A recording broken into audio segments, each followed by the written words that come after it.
ಗಣರಾಜ್ಯೋತ್ಸವದ ಪ್ರಯುಕ್ತವಾಗಿ ಲಾಲ್ಬಾಗ್ನಲ್ಲಿ ಫಲಪುಷ್ಪ ಪ್ರದರ್ಶನ ಶುರುವಾಗಿ ಇಂದಿಗೆ 8 ದಿನಗಳು ಕಳೆದಿದೆ ಅಂತಲೇ ಹೇಳ್ಬೋದು. ಸೊ ಈ ಹೊತ್ತಲ್ಲಿ ಅಂದರೆ ಗಣರಾಜ್ಯೋತ್ಸವದ ದಿನದಲ್ಲಿ ವಿವಿಧವಾದಂತಹ ಜನರು ದೇಶ ವಿದೇಶದಿಂದ ನೋಡಲಿಕ್ಕೆ ಬರ್ತಾ ಇದ್ದಾರೆ. ಅದ್ರ ಜೊತೆಗೆ ಈ ವರ್ಷ ವಿಶೇಷವಾದಂಥ ಥೀಮ್ನ ಇಟ್ಕೊಂಡು ಇಲ್ಲಿ ಆಯೋಜನೆ ಮಾಡಿರುವಂಥದ್ದು ಬಸವಣ್ಣನವರ ತತ್ವಗಳನ್ನು ಮತ್ತು ಬಸವಣ್ಣನವರ ವಚನಗಳನ್ನು ಇಲ್ಲಿ ಅಳವಡಿಕೆ ಮಾಡಿರುವಂಥದ್ದು. ಸೊ ವೀಕ್ಷಕರು ಕೇವಲ ಅದನ್ನು ನೋಡೋದಕ್ಕಲ್ಲದೆ ಅದೇ ವೇಷದಲ್ಲಿ ಬಸವಣ್ಣನವರ ವೇಷದಲ್ಲಿ ಕೂಡ ನೋಡಲಿಕ್ಕೆ ಬಂದಿರುವಂಥದ್ದು. ಬನ್ನಿ ಅವ್ರ ಜೊತೆಗೆ ಮಾತಾಡಿಸ್ತಾ ಹೋಗೋಣ, ಯಾವ ರೀತಿಯಾಗಿ ಅವರು ರೆಡಿಯಾಗಿ ಬಂದಿದ್ದಾರೆ ಅಂತ ಹೇಳಿ.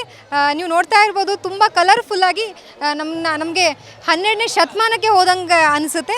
ಸೊ ನಮಸ್ತೆ ಮೇಡಮ್. ಶರಣಾರ್ಥಿ ಎಲ್ಲರಿಗೂ. ತಾವು ಎಲ್ಲಿಂದ ಬಂದಿರೋದು, ಏನು ಇಷ್ಟು ಚೆನ್ನಾಗಿ ಮಕ್ಕಳನ್ನ ರೆಡಿ ಮಾಡ್ಕೊಂಡು ಬಂದಿರುವಂಥದ್ದು? ಅದು ಅಲ್ಲದೆ ಇವತ್ತಿನ ಕಾಲಮಾನದಲ್ಲಿ ಬಸವಣ್ಣನವರ ತತ್ವಗಳು ಯುವಕರಿಗೆ ಅತ್ಯಂತ ಉಪಯುಕ್ತವಾದಂಥದ್ದು. ಸೊ ಏನು ಹೇಳಕ್ಕೆ ಇಷ್ಟಪಡ್ತೀರಾ? 12ನೇ ಶತಮಾನದಾಗ ನಮಗೆ ಹೆಣ್ಮಕ್ಳಿಗೆ ಸ್ಥಾನಮಾನ ಸಿಗ್ತಿರಲಿಲ್ಲ. ಆವಾಗ ಅಪ್ಪ ಬಸವಣ್ಣವರು ಉದಿಸಿ ಬರ್ತೇ ಇದ್ದಿದ್ರೆ ನಾವು ಇವತ್ತು ಇಲ್ಲೆಲ್ಲರೂ ಇಷ್ಟೊಂದು ಜನ ಬರೋಕ್ಕಾಗ್ತಿದ್ದಿಲ್ಲ, ನಾವು ಇದನ್ನೆಲ್ಲ ನೋಡೋಕ್ಕಾಗ್ತಿದ್ದಿಲ್ಲ. ಬರೀ ಅಡುಗೆ ಮನೆಗೆ ಮತ್ತು ಹೆರಿಗೆ ಮನೆಗೆ ಸೀಮಿತವಾಗಿದ್ದ ಹೆಣ್ಮಕ್ಳನ್ನೆಲ್ಲನೂ 33 ಶರಣೆಯರನ್ನು 770 ಮಂದಿ ಅಮರಗಣಗಳನ್ನು ತಂದಂಥ ಕ್ರೆಡಿಟ್ ಎಲ್ಲ ಬಸವಣ್ಣವರಿಗೆ ಹೋಗಬೇಕು. 12ನೇ ಶತಮಾನ ಅಂದರೆ ಒಂದು ಸುವರ್ಣ ಯುಗದಲ್ಲಿ ಬರೆದಂಥ ಈಗೆಲ್ಲ ಪ್ರತಿಯೊಬ್ಬರು ಇಲ್ಲಿರೋರೆಲ್ಲರೂ ಬಸವಣ್ಣವ್ರನ್ನ ಸದಾ ಸ್ಮರಣೆಯಲ್ಲಿ ಇಟ್ಕೋಬೇಕಂತ ನಾನು ಹೇಳ್ತೇನೆ. ಯಾಕಂದರೆ ಅವರ ವಚನಗಳು ನಮಗೆ ದಾರಿದೀಪ. ಅದರ ಇಲ್ಲೇ ನೋಡ್ತೀರಿ ನೀವೆಲ್ಲ ವಚನಗಳನ್ನೆಲ್ಲ ಹಾಕ್ಯಾರ, ಅದನ್ನು ನೋಡಿ ಎಲ್ಲರೂ ಅದು ಪರಿವರ್ತನೆ ಆಗ್ಬೇಕು ಅಂತ ಹೇಳಿ. ಯಾಕಂದ್ರೆ ಅವರು ಇವನಾರವ ಅನ್ನೋದೇ ಇವನಮ್ಮವ ಅಂಥೇಳಿ ನಮಗೆಲ್ಲರೂ ಸಮಾನರು ಅಂತ ತೋರಿಸ್ಕೊಟ್ಟಂಥ ಕಾಲ ಅಂದ್ರೆ 12ನೇ ಶತಮಾನ. ಅದಕ್ಕಾಗಿ ನಾವೆಲ್ಲ ಬಸವಣ್ಣವರಿಗೆ ಚಿರಋಣಿಯಾಗಿರ್ಬೇಕು ಅಂತ ಕೇಳ್ಕೊಳ್ತೇನೆ ಎಲ್ಲರನ್ನು. ಅದು ಅಲ್ಲದೆ ನೀವು ಮಕ್ಕಳನ್ನ ತುಂಬ ಚೆನ್ನಾಗಿ ನಾವು ಅಕ್ಕ ಮಹಾದೇವಿ ಅವರನ್ನು ನೋಡ್ಬೋದು, ಬಸವಣ್ಣನವರನ್ನು ನೋಡ್ಬೋದು, ಅದೇ ರೀತಿಯಾಗಿ ವಿವಿಧ ವಚನಕಾರರನ್ನು ನೋಡ್ಬೋದು. ಸೊ ಇದನ್ನೆಲ್ಲ ತಯಾರಿ ಮಾಡ್ಕೊಂಡು ಬಂದಿರೋದಕ್ಕೆ ಏನು ಹೇಳ್ತೀರಾ ಮ್ಯಾಮ್? ನಾವು ಉತ್ತರ ಕರ್ನಾಟಕದ ರಾಣೆಬೆನ್ನೂರಿಂದ ಬಂದೇವಿ. ಇದು ಬಸವಣ್ಣನ ಪಾತ್ರ ನಾವು ಮಾಡ್ಕೊಂಡು ಬಂದೇವಿ. ಯಾಕಂದ್ರೆ ಬಸವಾದಿ ಶರಣರು ನಮ್ಗೆ ಹಾಕಿಕೊಟ್ಟಂಥ ಮಾರ್ಗದಲ್ಲಿ ನಾವು ಎಂದೂ ಮರೆಯೋಕ್ಕಾಗಂಗಿಲ್ಲ. ಅದು ನನ್ನ ಮಗಳ ರೂಪದಲ್ಲಿ ಇವರು ನಮ್ಮ ತಮ್ಮ ಅವ್ರದ್ದು ಇಲ್ಲೊಂದು ಅಕಾಡೆಮಿ ಐತಿ. ಇವರಿಂದ ಇವತ್ತು ವೇಷಭೂಷಣಗಳಿಂದ ಅಲ್ಲಿ ವಚನ ಚಿಂತನೆ ಮಾಡಿದ್ವಿ. ಅಲ್ಲಿ ಮಾಡಿದ ಮೇಲೆ ಮತ್ತು ಇಲ್ಲಿ ಕರ್ಕೊಂಡು ಇದೇ ಪಾತ್ರದಲ್ಲೇ ನಾವೆಲ್ಲರನ್ನೂ ಸುತ್ತರಿಸ್ಕೊಂಬರೋಣಕ್ಕ ಅಂತಂದರು. ಅದಕ್ಕೆ ಎಲ್ಲ ಇಲ್ಲೇ ಬಂದೀವಿ. ಇವಳಿಗೆ ಬಸವಣ್ಣನ ಪಾತ್ರ ನಾವು ಮಾಡಿ ಅಲ್ಲಿಂದ ಬಂದೀವಿ. ಏನು ನನಗೆ ಬಸವಣ್ಣನವ್ರನ್ನೇ ನೋಡಿದಾಗ ಅನಿಸ್ತಾ ಇದೆ. ಸೊ ಅವ್ರನ್ನೇ ಮಾತಾಡಿಸ್ತೀನಿ.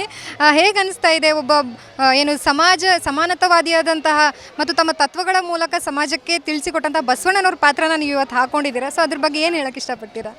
ತುಂಬ ಖುಷಿ ಆಗ್ತಾ ಇದೆ. ಎಲ್ಲರಿಗೂ ಶರಣಾರ್ಥಿಗಳು.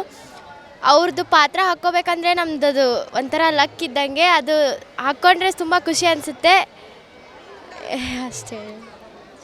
ವಚನ ಹೇಳೋಣ. ಎಲ್ಲರಿಗೂ ಶರಣಾರ್ಥಿ. ಜಗದಗಲ ಮುಗಿಲಗಲ ಮಿಗೆಯಗಲ ನಿಮ್ಮಗಲ, ಪಾತಾಳದಿಂದ ತತ್ತ ನಿಮ್ಮ ಶ್ರೀಚರಣ, ಬ್ರಹ್ಮಾಂಡದಿಂದ ತತ್ತ ನಿಮ್ಮ ಶ್ರೀ ಮಣಿಮುಕುಟ, ಅಗಮ್ಯ ಅಗೋಚರ ಅಪ್ರತಿಮ ಪ್ರಮಾಣಲಿಂಗವೇ ಕೂಡಲ ಸಂಗಮ ದೇವ, ನೀವೆನ್ನ ಕರಸ್ಥಳಕ್ಕೆ ಬಂದು ಚುಳುಕಾದಿರಯ್ಯ. ಶರಣಾರ್ಥಿಗಳು. ಓಕೆ, ಅದೇ ರೀತಿಯಾಗಿ ಅಕ್ಕ ಮಹಾದೇವಿಯವರು ಕೂಡ ಇದ್ದಾರೆ. ಸೊ ಅಕ್ಕ ಮಹಾದೇವಿ ಅವರನ್ನು ಮಾತಾಡಿಸ್ತಾ ಹೋಗ್ತೀನಿ. ಹೇಗೆ ಅನ್ನಿಸ್ತಾ ಇದೆ ಅಕ್ಕ ಮಹಾದೇವಿಯವರ ಪಾತ್ರ ತಾವು ಹಾಕ್ಕೊಂಡಿದ್ದೀರಾ? ತುಂಬ ಖುಷಿ ಆಗ್ತಾ ಇದೆ ಅಕ್ಕ ಮಹಾದೇವಿ ಪಾತ್ರ ಹಾಕ್ಕೊಂಡ್ರೆ. ಹೇಗೆ ಅನ್ನಿಸ್ತು ಸರ್ ಮಕ್ಕಳನ್ನೆಲ್ಲ ಕರ್ಕೊಂಡು? ಇವತ್ತಿನ ಕಾಲಘಟ್ಟದಲ್ಲಿ ಇದು ತುಂಬಾ ಕಡಿಮೆ ಅಂತ ಹೇಳ್ಬೋದು, ಜನರಿಗೆ ಒಂದು ಮೆಸೇಜ್ ಕೊಡುವಂಥದ್ದು. ಸೊ ಅದು ಅಲ್ಲದೆ ಇವತ್ತು ಅಳವಡಿಕೆ ಮಾಡಿರುವಂಥದ್ದು ಕೂಡ ತುಂಬ ಉತ್ಸಾಹಕವಾದಂಥದ್ದು. ಸೊ ಏನು ಹೇಳೋಕ್ಕೆ ಇಷ್ಟಪಡ್ತೀರಾ ಸರ್? ಓಂ ಶ್ರೀ ಗುರು ಬಸವಲಿಂಗಾಯ ನಮಃ. ಇವತ್ತಿನ ಕಾಲಘಟ್ಟದಲ್ಲಿ ನಾವೊಂದು ಆಧುನಿಕ ಜಗತ್ತಿನಲ್ಲಿ ಬದುಕ್ತಾ ಇದ್ದೀವಿ. ಎಲ್ಲರೂ ಪಾಶ್ಚಾತ್ಯ ಸಂಸ್ಕೃತಿನ ಅಳವಡಿಕೆ ಮಾಡಿಕೊಂಡು ನಮ್ಮ ಭಾರತೀಯ ಸಂಸ್ಕೃತಿನ ಮರಿತಾ ಇರೋದು ಒಂದು ದುಃಖಕರ ಸಂಗತಿ. ಎಲ್ಲ ಯುವ ಪೀಳಿಗೆ ನಮ್ಮ ಭಾರತೀಯ ಸಂಸ್ಕೃತಿಯನ್ನು ತಮ್ಮ ಅವಿಭಾಜ್ಯ ಅಂಗದಂತೆ ನಡೆಸ್ಕೊಳ್ಬೇಕು. ಯಾಕೆಂತಂದರೆ ನಮಗೆ ನಮ್ಮ ಭಾರತ ಸಂಸ್ಕೃತಿಯಿಂದಲೇ ನಾವು ಒಂದು ನೆಮ್ಮದಿ ಮತ್ತು ಸುಖ ಜೀವನವನ್ನು ಕಾಣಲಿಕ್ಕೆ ಸಾಧ್ಯ. ಪಾಶ್ಚಾತ್ಯ ಸಂಸ್ಕೃತಿ ಕ್ಷಣಿಕ ಅಷ್ಟೇ.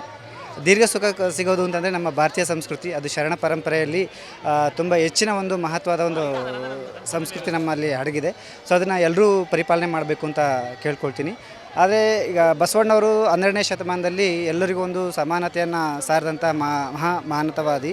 ಅದಕ್ಕಿಂತ ಇನ್ನೂ ದೊಡ್ಡ ಮಟ್ಟದಲ್ಲಿ ಅಂತಂದರೆ ಆಗಿನ ಕಾಲದಲ್ಲಿ ಅಂದರೆ ಸ್ತ್ರೀ ಕುಲಕ್ಕೆ ಒಂದು ದೊಡ್ಡ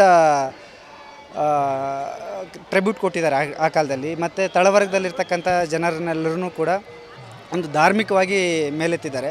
ಸೊ ನಾವು ಏನೇ ಸಮಾಜದಲ್ಲಿ ಬದುಕಿದ್ರೂ ಕೂಡ ಧಾರ್ಮಿಕ ಒಂದು ಗೌರವ ಸಿಗೋದ್ರಿಂದ ಮನುಷ್ಯನಿಗೆ ಒಂದು ಪ್ರೌಢಿಮೆ ಇರ್ತದೆ, ಒಂದು ನೆಮ್ಮದಿ ಇರ್ತದೆ. ನಮ್ಮ ಧಾರ್ಮಿಕವಾಗಿ ನಮ್ಮನ್ನು ನಿಂದನೆ ಮಾಡಿದಾಗ ಮಾತ್ರ ಮನುಷ್ಯನಿಗೆ ಏನೋ ಒಂದು ಜಿಗುಪ್ಸೆ ರೀತಿಯಲ್ಲಿ ಮನುಷ್ಯನ ಜೀವನ ಸಾಗ್ತಾ ಇರುತ್ತೆ. ಧಾರ್ಮಿಕವಾಗಿ ಎಲ್ಲರೂ ಒಂದು ಪ್ರೌಢಮೆಯಿಂದ ಬದುಕೋದ್ರಿಂದ ಮತ್ತು ತಮ್ಮ ಒಂದು ಸಮಾನತೆ ಮನೋಭಾವದಿಂದ ಬದುಕಿದರೆ ಒಂದು ನೆಮ್ಮದಿಯಿಂದ ಜೀವನ ಕಾಣ್ಬೋದು. ಅದಕ್ಕೆ ಕಾರಣವಾಗಿ ಬಸವಣ್ಣವರು 12ನೇ ಶತಮಾನದಲ್ಲಿ ನಮಗೆ ಅವಕಾಶ ಕೊಟ್ಟಿದ್ದಾರೆ. ಅದನ್ನು ಎಲ್ಲರೂ ಅಳವಡಿಸ್ಕೊಂಡು ತಿಳ್ಕೊಂಡು ಬದುಕಬೇಕು ಜೀವನದಲ್ಲಿ. ನೋಡಿದ್ರಲ್ಲ, ಕೇವಲ ಬಸವಣ್ಣನವರ ತತ್ವಗಳನ್ನು ನೋಡೋದಕ್ಕೆ ಅಂತ ಹೇಳಿ ಬಂದಿಲ್ಲ ಅವರು. ಅವರ ಬಸವಣ್ಣನವರ ತತ್ವಗಳನ್ನು ಅಳವಡಿಕೆ ಮಾಡಿಕೊಂಡು ಮಕ್ಕಳಲ್ಲಿ ಅದನ್ನು ಕಾಣಿಸೋ ರೀತಿಯಲ್ಲಿ ಮಕ್ಕಳನ್ನ ವೇಷಧಾರಿಗಳನ್ನಾಗಿ ಮಾಡಿಕೊಂಡು ಮತ್ತು ಬೇರೆ ಬೇರೆ ಕಡೆಯಿಂದ ಬಂದಿರುವಂತಹದ್ದು ಇದಿಷ್ಟು ಲಾಲ್ಬಾಗ್ನ ಫ್ಲವರ್ ಶೋ ಅಲ್ಲಿ ಕಂಡು ಬಂದಿರುವಂಥದ್ದು. ಕ್ಯಾಮ್ರಾ ಪರ್ಸನ್ ಧನುಷ್ ಜೊತೆ ಲಕ್ಷ್ಮೀ ಬಾಗಲಕೋಟೆ, ವಿಸ್ತಾರ ನ್ಯೂಸ್, ಬೆಂಗಳೂರು. ಅನುಕ್ಷಣದ ಸುದ್ದಿಗಳಿಗಾಗಿ ವಿಸ್ತಾರ ನ್ಯೂಸ್ ಯೂಟ್ಯೂಬ್ ಚಾನೆಲ್ ಸಬ್ಸ್ಕ್ರೈಬ್ ಮಾಡಿ. ಹೊಸ ಸುದ್ದಿಗಳ ನೋಟಿಫಿಕೇಶನ್ಗಾಗಿ ಬೆಲ್ ಐಕಾನ್ ಕ್ಲಿಕ್ ಮಾಡಿ. ಲೇಟೆಸ್ಟ್ ಅಪ್ಡೇಟ್ಸ್ಗಾಗಿ www.vistaranews.com ವೆಬ್ಸೈಟ್ಗೆ ವಿಸಿಟ್ ಮಾಡಿ. ಅಂಗೈಯಲ್ಲೇ ಜಗತ್ತಿನ ಸುದ್ದಿ ತಿಳಿಯಲು ವಿಸ್ತಾರ ನ್ಯೂಸ್ ಕನ್ನಡ ಆಪ್ ಡೌನ್ಲೋಡ್ ಮಾಡಿ.